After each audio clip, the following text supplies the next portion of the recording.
Shalom. Percaya Tuhan Yesus baik? Yang percaya boleh lambaikan tangannya dan kita kasih tepuk tangan sorak-sorai buat kemuliaan nama Tuhan. Puji Tuhan, Tuhan Yesus sangat baik.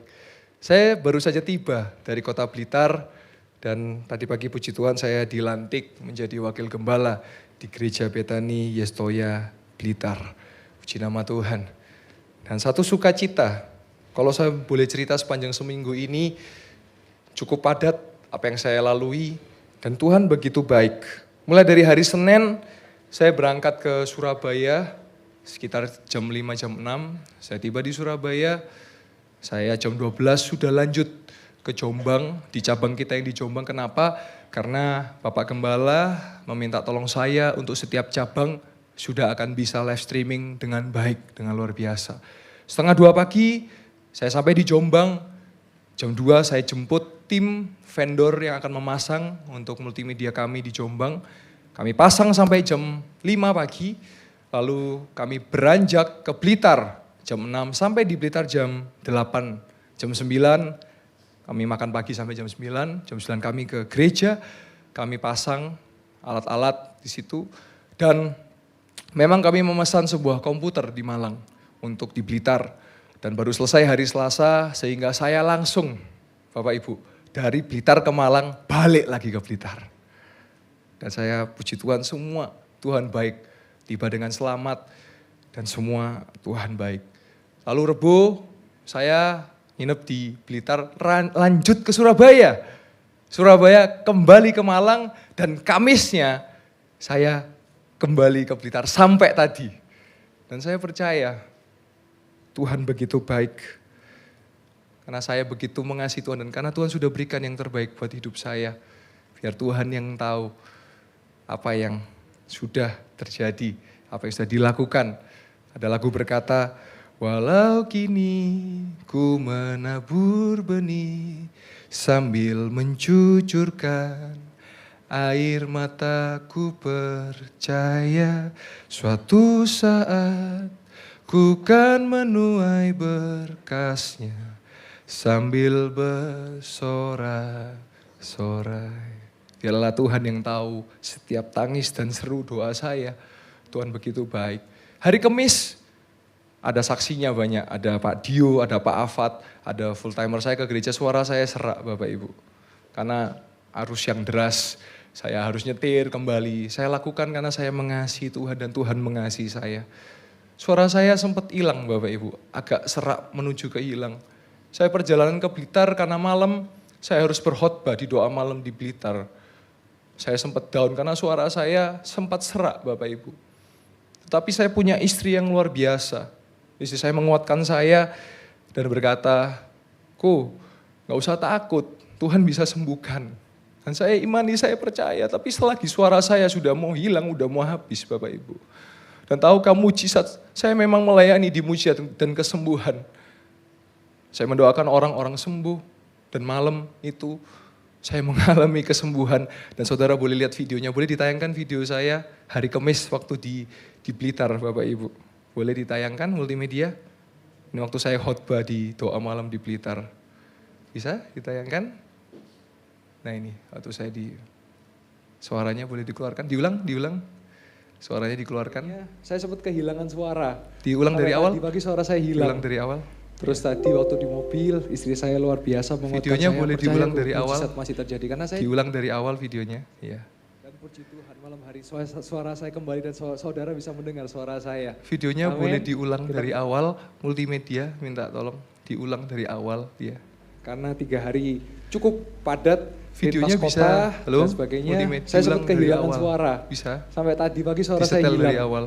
Karena terus terpotong. Tadi waktu di mobil, istri saya luar biasa menguatkan saya. Percaya mujizat masih terjadi. Karena saya juga mulai ini di mujizat. Coba dihentikan dulu aja, dihentikan dulu. Diulang dari awal videonya. Dimulai dari awal ya. Supaya kemarin karena 3 hari diulang lagi. Cukup padat, lintas kota dan sebagainya. Saya sempat kehilangan suara. Minta tolong diulang dari awal. Iya, diulang dari awal ya. Ya, boleh di-play. Musiknya, soundnya bisa disiapkan. Ya, boleh di-play dari awal. Supaya tidak terpotong-potong bagiannya ya. Bisa di-play dari awal. Ya, bisa. Kemarin Ya. karena 3 hari cukup padat, lintas kota dan sebagainya, saya sempat kehilangan suara. Sampai tadi pagi suara saya hilang. Terus tadi waktu di mobil, istri saya luar biasa menguatkan saya, percaya kok mujizat masih terjadi. Karena saya juga mulai ini di mujizat dan kesembuhan. Dan puji Tuhan malam hari suara saya kembali dan saudara bisa mendengar suara saya. Amin. Kita boleh kasih tepuk tangan buat kemuliaan nama Tuhan. Kemarin karena 3 hari Puji cukup Tuhan. Boleh padat. dimatikan videonya, terima kasih. Iya. Jadi kejadian itu Kamis kemarin Bapak Ibu. Ada saksi full timer, saya datang ke gereja dengan suara mau habis. Saya harus ngomong dengan pelan. Dan Kamis saya harus khotbah malamnya. Dan itu video, ada rekamannya, ada buktinya. Dan saya percaya kalau Tuhan bisa sembuhkan saya, Tuhan juga bisa sembuhkan saudara. Ada amin. Kita kasih kemuliaan buat nama Tuhan. Haleluya. Saya mengalami dan saya bisa menyaksikan bagi Bapak Ibu Saudara. Kita punya Tuhan yang setia. Lagu tadi berkata, tak pernah berhenti kasih setiamu selalu nyata dalam hidupku. Dan saya percaya kalau Tuhan yang sama yang bisa nolong saya, Tuhan yang sama bisa nolong saudara. Nanti saya akan saksikan beberapa kesaksian yang saya selama seminggu ini yang saya dapat dari jemaat-jemaat Tuhan. Yang melalui ibadah mujizat mereka mendapat pertolongan. Bukan hanya kesembuhan saja, tapi terobosan dalam kehidupan. Dan saya percaya karena mujizat masih terjadi sampai hari ini. Amin. Nah saya memulai dari awal kenapa saya melakukan yang terbaik buat Tuhan. Mari kita buka di Kolose 3 ayat yang ke-23 sampai 24. Kolose 3 ayat yang ke-23 sampai yang ke-24. Ini yang menjadi satu landasan kehidupan. Seringkali kita potong ayat ini. Tapi saya mau bawa kita lengkap membelajarnya, lengkap mengertinya. Dikatakan di Kolose 3 ayat yang 23. Apapun juga yang kamu perbuat, perbuatlah dengan segenap hatimu seperti untuk Tuhan dan bukan untuk manusia. Kenapa? Ayat yang ke-24 menjawabnya.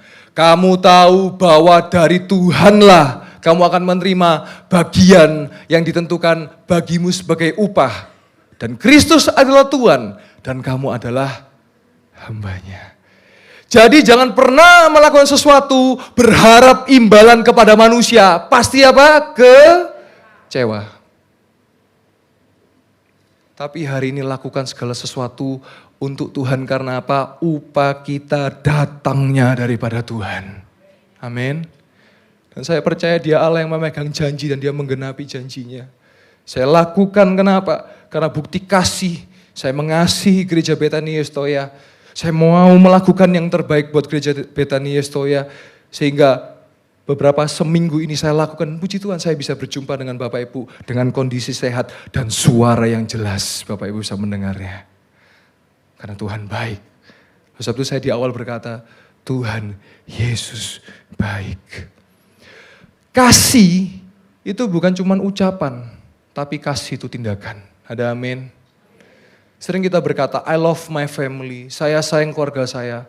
Tapi apa yang dilakukan? Merokok depan anaknya. Sampai sesak dada anaknya. Ada satu cerita, ini real saya dengar dari istri saya. Ada seorang ayah merokok di depan anaknya, di depan istrinya. Anaknya masih kecil. Sesak nafas, dibawa ke dokter, paru-parunya sudah putih dan tahu apa yang terjadi? Meninggal anaknya. Kasih bukan sekedar ucapan, tapi kasih itu tindakan. Kalau Anda bilang saya mengasihi keluarga saya, tapi Anda merokok depan keluarga Anda, maka saya katakan Anda tidak mengasihi keluarga Anda. Karena asapnya itu berbahaya buat keluarga Anda. Sekali lagi saya tekankan, kasih bukan sekedar ucapan, tapi kasih itu tindakan. Jangan tunggu ada korban dulu, baru Anda berhenti merokok. Jangan tunggu dulu ketika Anda sakit, baru berhenti merokok. Saya mengatakan ini dengan kasih, karena kasih itu tindakan. Dan saya mau katakan ini dengan serius. Jangan sampai kita sudah tidak berdaya karena rokok, baru berhenti merokok. Jangan sampai ada korban keluarga kita yang sakit, baru kita berhenti merokok. Karena kasih itu bukan sekadar ucapan, tetapi kasih adalah tindakan. Ada amin? Dan Tuhan membuktikan dia mengasihi manusia bukan sekedar ucapan, tapi dia mau turun ke dunia dan menyelamatkan kita. Itu tindakan kasih daripada Tuhan. Yesus Tuhan, dia mau turun ke dunia karena apa? Dia mengasihi setiap kita. Kita lihat di Yohanes 3 ayat yang ke-16 sampai yang ke-17. Yohanes ketiga ayat yang ke-16 sampai yang ke-17. Karena begitu besar kasih Allah akan dunia ini, sehingga ia telah mengaruniakan anak yang tunggal yaitu Yesus Kristus, supaya setiap orang yang percaya kepadanya tidak binasa, melainkan beroleh hidup yang kekal. Ayat yang ke-17 saya lanjutkan. Sebab Allah Bapa mengutus putranya yaitu Yesus ke dalam dunia bukan untuk menghakimi dunia, melainkan untuk menyelamatkannya oleh Dia. Jadi kasih bukan sekedar diucapkan, tetapi kasih adalah sebuah tindakan. Tadi saya di awal cerita bagaimana perjalanan selama seminggu ini. Kenapa saya cerita? Karena saya mau menunjukkan saya mengasihi gereja ini dan saya lakukan yang terbaik. Kenapa saya lakukan yang terbaik? Karena Tuhan sudah memberikan yang terbaik. Mau orang caci maki, mau orang hina, tak masalah bagi saya. Kenapa? Upah saya datangnya bukan dari manusia, tapi upah saya datangnya daripada Tuhan. Ada amin.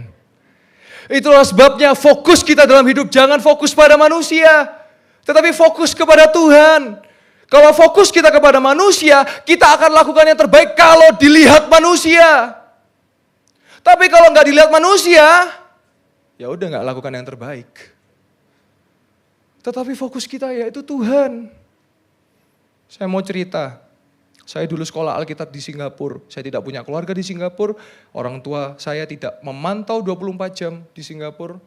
Di Singapura ada tempat yang bebas, yang legal. Saya bisa saja melakukannya. Karena orang tua saya nggak melihat. Tetapi saya hidup selain saya menghormati, mentaati orang tua saya. Tetapi saya hidup karena saya tahu Tuhan melihat hidup saya. Sehingga apa? Saya jaga betul waktu saya sekolah Alkitab di Singapura. Saya nggak mau jatuh dalam pencobaan. Pertanyaannya bagi setiap kita, selama ini kasih Anda itu ucapan saja atau sudah tindakan? Mari sama-sama kita renungkan. I love you babe, wah, tapi selingkuh. Ngomong doang, omdu apa namanya? Omdu. Bahasa lainnya asbun apa? Asal bunyi. Cuman diucap, cuman di mulut. Soal kata lidah bisa bohong, soal rasa lidah gak bisa bohong. Tuhan membuktikan dia mengasihi kita. Dia mau turun ke dunia, dia mau dicambuk bagi kita. Dan oleh bilur-bilurnya yang sakit disembuhkan. Dan saya masih percaya sampai hari ini buat orang-orang yang percaya mujizat masih terjadi. Ada amin? Amin? Mari kita lihat ayat yang selanjutnya. 1 Korintus 2 ayat yang ke-9. 1 Korintus 2 ayat yang ke-9. Firman Tuhan berkata, tetapi seperti ada tertulis, apa yang tidak pernah dilihat oleh mata dan tidak pernah didengar oleh telinga dan tidak pernah timbul di dalam hati manusia, semua yang disediakan Allah, kita biasanya potong ayatnya di sini tuh. Kita biasanya kalau pakai ayat Alkitab kita potong sesuka hati semau kita. Nggak bisa. Harus satu konteks kita pahami. Di sini dikatakan semua disediakan Allah bagi mereka yang mengasihi Dia. Kalau Anda tidak mengasihi Tuhan terus Anda nuntut Tuhan, jangan salahkan Tuhan karena Anda tidak mengasihi Dia. Rasanya kok mesti soro, ya kok soro. Anda nipu orang soalnya. Saya mau katakan rezeki gak pernah salah alamat. Dan Tuhan pasti memberkati orang yang jujur. Ada amin. Orang jujur pasti mujur. Serba sering. Contoh, Anda jual tomat. Ada orang mau beli, Pak saya mau beli 5 kilo. Dikasih 4 kilo, 1 kilonya apa? Kerikil. Cuannya gede iyo. Tapi saya percaya Tuhan tidak akan memberkati orang yang suka bujuk. Jangan-jangan kita soro karena kita sendiri tidak mengasihi Dia. Karena saya percaya ketika orang mengasihi Tuhan, maka firman itu menjadi ya dan amin. Oleh sebab itu apa yang tidak pernah dilihat oleh mata dan tidak pernah didengar oleh telinga dan yang timbul di dalam hati pasti akan disediakan bagi mereka yang mengasihi Dia. Ada amin. Amin. Orang yang percaya firman yang akan mengalami. Mungkin ada yang skeptis berpikir, wah ya begini ya, terserah. Karena yang mengalami yang percaya. Ada amin. Kembali lagi, kasih adalah tindakan, kasih bukan sekedar ucapan. Bilang, ma aku sayang ambek kamu, tapi gepokan, ringan tangan. Ya omdo tuh, ya aspun tuh. Betul apa betul? Kasih enggak usah banyak, kasih itu enggak usah banyak ucapan, tunjukkan, tindakan. I love you, I love you, I love you. Ngomong tok tapi. Tuhan gak basa-basi, gak banyak ngomong. Turun langsung ke dunia, nyelamatin kita. Itu loh, kasih adalah tindakan. Kasih gak sekedar ucapan. Hari ini Tuhan gak mencari cuman yang pendengar firman. Tuhan mencari pelaku-pelaku firman. Dan yang melakukan firman, semua disediakan bagi Allah. Ada amin? Amin. Oh sebab itu ketika engkau berjumpa dengan Tuhan, engkau mengalami kesembuhan, semakinlah setia kepada Tuhan. Banyak daripada kita itu suka janji-janji. Kalau Tuhan janji pasti tapi kalau manusia janji pasti Tuhan saya kan lagi sakit Tuhan. Kalau saya disembuhkan, saya akan melayani Tuhan 24 jam kali 7 hari. Wis talah, pasti gombal. Tuhan, saat ini saya memang kekurangan. Tapi kalau saya diberkati melimpah-limpah, pasti akan saya berkati gereja Tuhan. Wis ojo janji pasti gombal. Jangan. Orang kalau janji harus ditepati. Jangankan janji yang seperti itu, janjian aja loh jam 10, datang jam berapa? Wis itu aja. Ketemu jam 10 ya. Jadinya jam 11. Jam 10-nya baru OTW pun masih mandi. Masih mandi. Hal yang kecil aja Anda gak bisa nepati, jangan janji yang besar. Apalagi janjinya sama Tuhan, jangan. Anda tahu Ananias dan Safira? Dia berjanji dari hasil tanahnya, cuma dikasih separuh, langsung mati seketika. Langsung Ananias dulu baru Safira, blep. Hari ini kita hidup dalam kasih karunia, Anda mau bohong sesuka Anda. Kayaknya Anda seperti, kok gak ada apa-apa ya? Gak ada apa-apa ya? Saya cuma ngingetin, Anda punya anak, Anda punya cucu. Jangan Anda membuat anak cucu Anda sorok karena taburan Anda tidak baik. Saya perlu sampaikan ini. Makanya firman Tuhan katakan apa? Diberkatilah anak cucu kita di mana-mana. Tuhan miskin dan menjadikan kaya. Tiada yang mustahil bagi orang percaya. Nah itu. Firman Tuhan itu iya dan amin. Dikatakan keturunan orang benar tidak akan dibuat meminta-minta. Keturunan orang benar akan perkasa di bumi. Pertanyaannya Anda sudah benar apa belum? Mungkin Anda berbohong. Mungkin Anda menipu. Seketika, nikmat nih menipu. Saya cuman mengingatkan. Anda punya anak, Anda punya cucu. Jangan membuat mereka soroh hanya karena kesalahan Anda. Saya cuma mengingatkan aja. Seberapa sering kita egois, terutama saya melihat ada anak-anak muda. Jangan egois dengan masa mudamu. Ketika engkau mendengar firman, ini makanan keras nih hari ini nih. Ketika engkau mendengar firman, lakukan firman. Jaga hidup. Jangan hidup sembarangan. Kenapa? Karena apa yang tidak pernah dilihat oleh mata, tidak pernah didengar oleh telinga, dan tidak pernah timbul di dalam hati, selalu dan semuanya disediakan dan pasti disediakan Allah bagi mereka yang mengasihi Dia. Kemarin ada jemaat yang konsultasi, Pak, saya bisa ngelihat setan, Pak. Saya langsung tebak. Kakekmu main dukun ya? Saya bilang gitu. Iya, kakung saya main dukun. Tapi kakung saya kan sudah nggak ada, sudah meninggal. Ya betul orangnya nggak ada. Perjanjiannya masih jalan. Jangan bermain dengan setan. Jangan bermain dengan ilmu gelap. Perjanjiannya itu bukan perjanjian tanda tangan. Perjanjian darah. Oleh sebab itu selalu saya ingatkan. Jangan cari kekayaan ke gereja, nggak ketemu.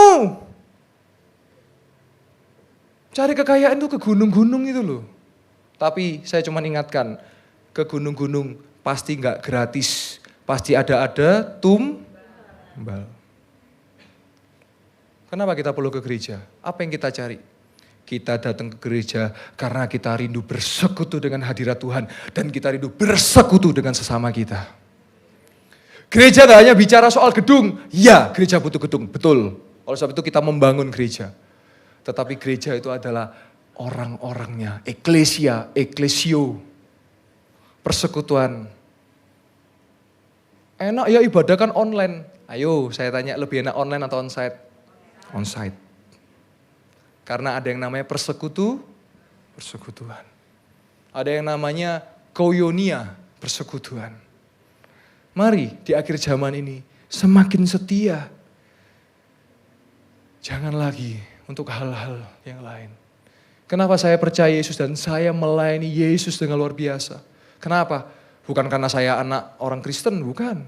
Karena saya berjumpa dengan Yesus dan karena saya mengalami kasih mula-mula dengan Yesus. Jangan jadi Kristen karena orang tua Kristen, jangan, rugi. Nanti Anda ke gereja cuma rutinitas, cuma liturgi. Ya karena KTP-nya Kristen jadi ke gereja, jangan. Tetapi jadilah Kristen karena Anda sudah berjumpa dengan Kristus. Kata Kristen, Christian, itu berangkat dari kata pengikut Kristus. Saya berjumpa dengan banyak orang yang tidak lahir dari keluarga Kristen. Yang lahir di keluarga Kristen mungkin Alkitabnya sudah gak pernah dibaca, mungkin loh ya. Saya gak nuduh, tapi ngilokno ini. Saya berjumpa dengan satu pribadi yang saya baptis baru usia 17, baru berjumpa dengan Yesus usia 17 dan saya tanya, apakah kamu punya Alkitab? Saya gak punya kok. Oke, saya belikan, tunggu ya, saya belikan di toko online. Dikirim oleh kurirnya. Nanti saya kirim ke rumah kamu, jangan kok, biar saya datang ke rumah koko, saya ambil saja. Dan Anda tahu ketika dia menerima Alkitab, dia tangkap Alkitab, dia peluk Alkitabnya.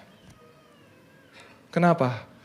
Karena ini adalah firman Allah dan dia berjumpa dengan Yesus dan dia mengalami kasih mula-mula. Bapak Ibu Saudara jemaat yang dikasihi Tuhan. Kalau kita lahir di keluarga Kristen, itu namanya anugerah dan kasih karunia. Tetapi saya mau katakan, surga itu tidak nepotisme. Surga bicara pribadi dengan pribadi. Kenapa saya harus percaya Yesus? Karena saya tahu cuma Yesus juru selamat, gak ada yang lain. Hidup ini cuma sementara, ada hidup kelanjutan, hidup yang kekal. Saya percaya Yesus karena dia juru selamat yang bisa bawa saya ke surga, gak ada yang lain. Kemarin saya di Blitar. Saya dari Blitar, saya pergi ke Kediri. Ketika saya mau ke Kediri, pasti saya akan cari driver atau juru mudi yang tahu jalan ke Kediri. Gak mungkin saya cari yang lain. Kalau saya cari yang lain, nyasar nang Tulungagung, makan ayam lodo di sana. Tapi saya cari yang mengerti Kediri, kenapa? Karena saya ke Kediri mau beli tahu. Sama. Kalau Anda mau ke surga, cuman Yesus jawabannya, gak ada yang lain. Ada amin? Ada amin? Dan saya rindu Anda kembali berjumpa dengan kasih mula-mula bersama dengan Yesus. Atau mungkin Anda belum berjumpa dengan Yesus, mari sama-sama berjumpa dengan kasih mula-mula. Kalau Anda ada di hadirat Tuhan, pasti bawaannya pengen apa? Mengucap syukur terus, makasih ya Tuhan. Saya punya istri yang baik, saya punya anak yang baik, saya bisa melayani Tuhan. Saya masih sehat. Saya berjumpa dengan orang yang saya tahu dulu perkasa kuat, ketika sakit lemah tak berdaya. Hidup ini adalah kesempatan. Hidup ini untuk melayani Tuhan. Jangan sia-siakan waktu yang Tuhan beri. Hidup ini harus jadi berkat. Oh Tuhan, pakailah hidupku selagi aku masih kuat. Bila saatnya nanti Ku tak berdaya lagi, hidup ini sudah jadi berkat. Hidup dan kematian jaraknya cuma segini. Hidup dan kematian jaraknya cuma segini. Anda mau pakai hidup Anda untuk apa? Bagaimana ketika nanti Anda dipanggil? Apakah orang senang Anda dipanggil atau orang akan kehilangan ketika Anda dipanggil? Puji Tuhan, wis gak ada orang ini. Loh, kebalik ini. Sedih ya. Baik sekali orang ini. Sayang sekali, gak ada yang sayang. Gak ada yang sayang sekali. Kalau dipanggil Tuhan dia sukacita tuh. Surga sudah dia dapat. Ya, bagaimana hidup kita? Mari kita sama-sama renungkan ya hari ini. Hari ini kita kuat. Saya berdoa, saya punya iman Tuhan. Saya mau panjang umur, bukan hanya panjang umur. Tapi saya juga sehat sampai masa tua saya. Saya mau melayani Tuhan sampai masa tua saya. Wow, puji Tuhan. Mungkin ada yang bertanya, Pak, terus saya kalau misalnya, saya kan bukan di pelayanan Pak, saya di marketplace, bagaimana saya bisa melayani Tuhan? Saya kasih tahu bagaimana caranya. Satu, ojo ngerasani bosmu ae. Wis digaji ngelokno bose terus. Dukung bosmu, lek nggak terima dengan bosmu, resign aja tuh. Itu fair, cengli.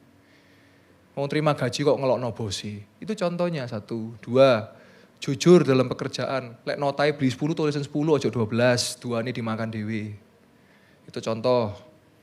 3, lakukan dengan sukacita. Tunjukkan kita beda dengan dunia. Kalau ada yang ngajak untuk melakukan yang gak baik, kita mau tetap integritas, berarti bicara integritas. Dan yang keempat, apa? Jangan lakukan hal-hal yang tidak menyenangkan hati Tuhan. Yaitu apa? Menipu, mencuri, jangan. Apalagi misu-misu, maki-maki. Saya mau tanya ya, kalau anak Tuhan, misu-misu, terus orang dunia lihat, wah ternyata orang Kristen ya misu-misu, ya wis gak ada beda-beda dunia, betul apa betul? Iya toh. Terus bagaimana mereka mau percaya Yesus? Waduh ternyata di tempat di kantor ini, saya percaya gak ada di Jemaat Betania, Betania saya gak ada, amin gak ada, di tempat yang lain. Oh ternyata sih ngemplang duit ini orang Kristen loh, waduh. Bukan memuliakan Tuhan tapi memalukan Tuhan. Itu contoh-contohnya. Oleh sebab itu, kita datang ke gereja ini bukan panggung sandiwara.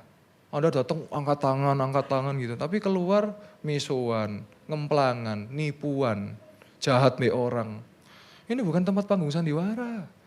Disinilah Anda datang berjumpa dengan Tuhan, menikmati hadirat Tuhan, dan menikmati persekutuan dengan sesama kita. Mari sama-sama kita renungkan yuk, ini makanan yang keras ini. Sama-sama kita renungkan. Bagaimana orang di luar sana bisa melihat ada Yesus dalam hidup kita. Kemarin saya di Blitar, saya kasih contoh. Ada satu bapak-bapak punya warung, warungnya agak sepi.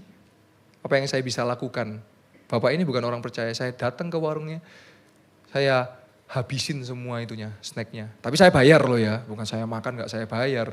Saya ambil semuanya, saya habisin dan ternyata ya puji Tuhan cuma 100.000 loh. Padahal itu saya habisin semua dan dia seneng hari itu closing wis. Bisa kita lakukan. Puji Tuhan. Orang bisa melihat. Bapak pekerjaannya apa Pak? Saya pendeta. Oh makannya kok baik loh gitu. Bukan terus ngutangan gitu loh. Bapak agamanya apa ya? Orang Kristen lah kok ngutangan ya? Terus gak bayar terus pura-pura lupa, terus doanya Tuhan, biarlah dia lupa dengan utangnya, biarlah lupa. Tambah diinget no itu pasti. Tambah ditagih itu pasti. Karena dia Allah yang baik. Dia Allah yang benar. Dia gak mau umatnya gak benar. Bapak dan anak. Lek anaknya gak benar, pasti digembleng. Pasti diajar dan diajar. Supaya jadi benar. Kembali ke cerita yang tadi, yang anak muda ini. Ketika dia lahir bukan dari keluarga Kristen, dia mau dibaptis. Seringkali ya, ini kan kebalik ya. Kita yang dari keluarga Kristen, mau baptis mikir berkali-kali. Lah ini loh, yang dari kecil bukan Kristen. Ketika berjumpa dengan Yesus, ketika mengenal firman, langsung mau menyerahkan diri, mau dibaptis. Dan saya baptis dia. Saya tidak mau melewatkan kesempatan satu orang pun saya layani. Waktu itu gereja belum ada kolam di pembangunan. Saya beli kolam di rumah saya baptis langsung di rumah saya. Satu jiwa berharga buat Tuhan. Satu siap saya layani, yang penting ojo separuh. Separuh enggak bisa piye manusia separuh. Satu. Dan saya tanya sampai hari, kamu masih baca Alkitab? Iya Pak, iya aku, saya masih baca Alkitab. Wow, ini yang bukan lahir dari Kristen loh. Kita yang dari kecil udah lagu sekolah minggu wis hafal, Nabi Nuh dan istrinya. Kadang-kadang kita modifikasi ayo nyanyikan dengan sungguh-sungguh haleluya. Tuhan Maha Kuasa. Oh, rasakan hadirat Tuhan. Haleluya. Tuhan Maha Kuasa. Kita nyanyikan dari awal. King Kong badannya besar lain. Lagu King Kong lupa karena kan haleluya ref itu. Jadi King Kong, lagu King Kong. Ayo kembali ke kasih mula-mula. Kasih mula-mula itu kita berjumpa dengan Yesus. Kembali mengasihi Tuhan. Ada amin. Dan saya percaya Tuhan sedang mengetuk pintu hatimu. Dan kalau Tuhan mengetuk pintu hatimu, cepet-cepet buka, ojo ditutup. Karena dia rindu ada bersama-sama dengan engkau. Amin. Mari sama-sama kita buka ayat kesukaan kita semua, ayat terakhir. Nanti saya akan tutup dengan beberapa kesaksian dan setelah itu saya akan buka altar. Saudara yang sakit secara jasmani, yang sakit secara rohani, mungkin sedang lemah, mungkin sedang bimbang, mungkin sedang pergumulan, saudara boleh maju. Saya rindu berdoa buat Anda. Kita lihat di Wahyu 2. Waduh, kalau buka Wahyu udah takut ya, serem. Padahal Bapak Ibu Saudara, Wahyu ini kan eskatologi. Kitab berbicara tentang akhir zaman. Kalau Anda sungguh-sungguh hidup dalam Yesus, Anda baca Wahyu itu sudut pandangnya beda. Sukacita, kenapa? Karena dia pasti menjemput kita. Kalau Anda takut, pertanyaan, loh kok wedi apa? Oh kita lebih dari pemenang kok. Ada lagu berkata di kitab Wahyu itu, iblis dikalahkan kuasanya, dihancurkan oleh darah anak domba. Sekarang telah tiba keselamatan dan kuasa. Itu ada di kitab Wahyu itu ayatnya. Kita lihat Wahyu 2 ayat yang keempat, saya akan bacakan bagi saudara sebagai penutup. Wahyu 2 ayat yang keempat berkata apa? Namun demikian aku mencela engkau, karena engkau telah meninggalkan kasihmu yang semula. Mari kita ingat-ingat yuk kenapa kita jadi orang Kristen. Jangan Kristen KTP, rugi. Cuma datang ke gereja karena ya soalnya kan ibadah, kan Kristen. Jangan, rugi. Percaya saya rugi. Tapi engkau harus tahu kasih mula-mula dengan Yesus. Engkau akan mengalami Tuhan. Engkau akan berjumpa dengan Yesus. Amin. Saya akan tutup dengan beberapa kesaksian. Ada 2 kesaksian. Yang pertama, beberapa minggu yang lalu ada seorang mahasiswi datang kepada saya, Pak Yoel, saya minta tolong. Saya kepingin tahun ini bisa wisuda, tapi dosen saya, ya begitulah Pak. Ya singkatnya begitu. Saya mau didoakan, saya percaya Pak. Saya kalau doakan orang selalu begini, nanti pulang doa lagi. Supaya apa? Jangan ngultuskan saya. Nanti kalau saudara ngultuskan saya didewakan. Jangan, itu salah, saya cuma nambah. Bahasa aslinya dolus, saya cuma budaknya Tuhan. Saya cuma alatnya Tuhan. Makanya saya selalu mendewasakan Anda, doa sama Tuhan. Karena dia bisa langsung mendengar, dia bisa langsung menjawab kita. Saya bilang kepada mahasiswi ini, kamu doa, puasa, percaya, nanti kamu pasti Tuhan tolong. Dan minggu lalu saudara, ketika Pak Samuel ibadah mujizat, saya hadir. Setelah itu saya berjumpa dengan mahasiswi ini dan tahu saudara, saya saksikan itu di ibadah raya 5 dan itu bisa ditonton di YouTube. Dia berkata, Pak Yoel, terima kasih Tuhan Yesus baik, saya jadi wisuda tahun ini. Kita kasih tepuk tangan buat kemuliaan nama Tuhan. Wow. Jadi doa harus disertai dengan perbuatan, jangan doa toh. Sering kita tuh ora et labora. Ora artinya doa, et artinya dan, labora artinya perbuatan, bekerja, berbuat, usaha. Kita tuh cuman ora-ora, betul gak? Akhirnya ora itu doa kan? Ora. Akhirnya ora dadi, ora sido, orang gena, ora karuan. Jangan jimatkan doa, ojo. Pak tolong doakan anak saya Pak, besok mau ujian Pak. Biar 100 ya. Terus saya tanya, Bu, anaknya belajar gak? Enggak mungkin 100. Enggak mungkin 100. Tapi justru engkau berdoa, Tuhan, saya sudah belajar.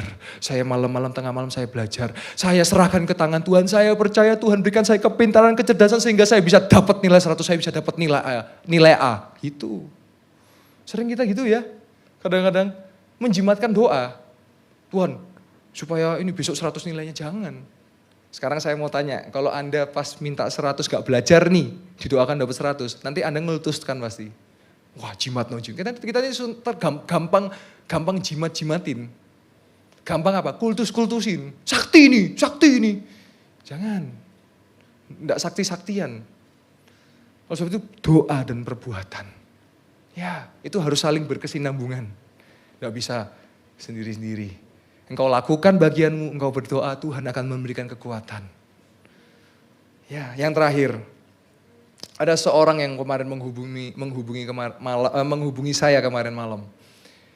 Dia dikucilkan oleh sekitarnya karena apa? Waktu COVID tidak bisa bayar uang kuliah. Sedangkan dia mau lulus cepat. Kan ada administrasi yang harus dibayarkan. Mau minjem, keluarganya diilok-ilok. Tapi tahukah saudara? Ada berkat Tuhan dalam hidupnya. Dan dia bisa lulus dan wisuda bulan lalu. Apa yang terjadi selanjutnya? Dia berdoa, Tuhan saya minta kerja. Dan puji Tuhan, dia lagi seleksi sekarang di pekerjaannya. Dan kemarin saya malam minta doakan saya dan saya doakan dia. Dan saya percaya jadilah dengan iman sesuai doanya. Saya percaya minggu depan saya akan saksikan dia sudah diterima kerja. Amin. Amin. Saya undang pemain musik boleh maju ke depan. Kita rindu saudara mengalami kasih yang mula-mula. Di akhir zaman ini mari kita menjadi orang-orang Kristen yang dewasa. Bukan yang maunya susu-susu terus. Anda butuh makanan yang keras. Anda butuh rohani Anda dewasa. Supaya apa? Kita tetap setia sekali Yesus selamanya Yesus. Ada amin? Ada amin? Haleluya. Boleh kita kasih tepuk tangan buat kemuliaan nama Tuhan.